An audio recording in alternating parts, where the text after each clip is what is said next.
Hello hi friends, ఈ రోజు మనం శ్రీకాళహస్తీశ్వరి టెంపుల్ గురించి తెలుసుకుందాం. మీరు ఈ వీడియో లాస్ట్ వరకు చూడండి ఫ్రెండ్స్. ఈ వీడియో చాలా ఇంట్రెస్ట్ గా ఉంటుంది. ఈ వీడియో నచ్చితే నా ఛానల్ సబ్స్క్రైబ్ చేసుకోండి ఫ్రెండ్స్. ఈ రోజు మనం ఒక లెజెండరీ స్పాట్ వచ్చేసాం. ఆంధ్రప్రదేశ్లో శ్రీకాళహస్తీశ్వర దేవాలయం తిరుపతి నుండి కేవలం 36 కిలోమీటర్ దూరంలో. దక్షిణ భారతదేశంలో మోస్ట్ ఫేమస్ శివాలయం ఇదే. ఇక్కడే కన్నప్ప శివుడి లింగం నుండి రక్తం ఆగిపోవడానికి తన 2 కళ్ళను సమర్పించడానికి రెడీ అయ్యాడు. అందుకే ఈ ప్లేస్ పవర్ లెవెల్ వేరే ఉంటుంది.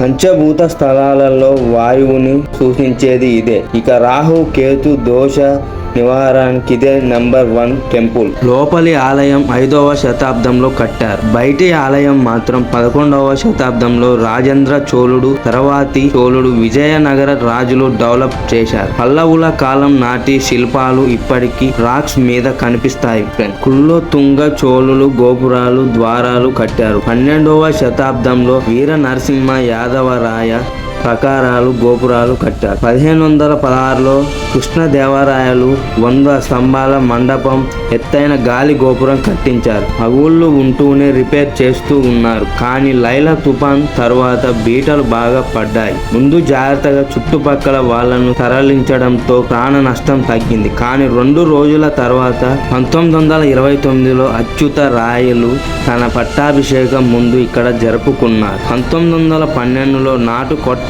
చెట్టియార్లు 9 లక్షల రూపాయలు విరాళం ఇచ్చి టెంపుల్ కి ఫైనల్ టచ్ ఇచ్చారు. కాళహస్తి అనే పేరు ఎక్కడి నుండి వచ్చిందంటే శ్రీ అంటే సాలిడు అని, కాళ అంటే పాము అని, హస్తి అంటే ఏనుగు. ఈ 3 కలిపితే కాళహస్తి అయింది. ఇది సవర్ణముఖి నది తీరంలో ఉంది. సవర్ణముఖి ఇక్కడ వెస్ట్ వైపుకు ప్రవహిస్తూ ఉంది. పాతాళ గంగ లేదా ముఖ తీర్థం. దీని నీళ్లతో స్నానం చేస్తే నత్తి మూగ లోపాలు పోతాయని నమ్ముతారు. ఇక్కడ జరిగే పూజలు రాహు కేతు సర్పదోష నివారణ పూజలు, రుద్రాభిషేకం, పాలాభిషేకం, పచ్చ కర్పూరాభిషేకం జరుపుతారు.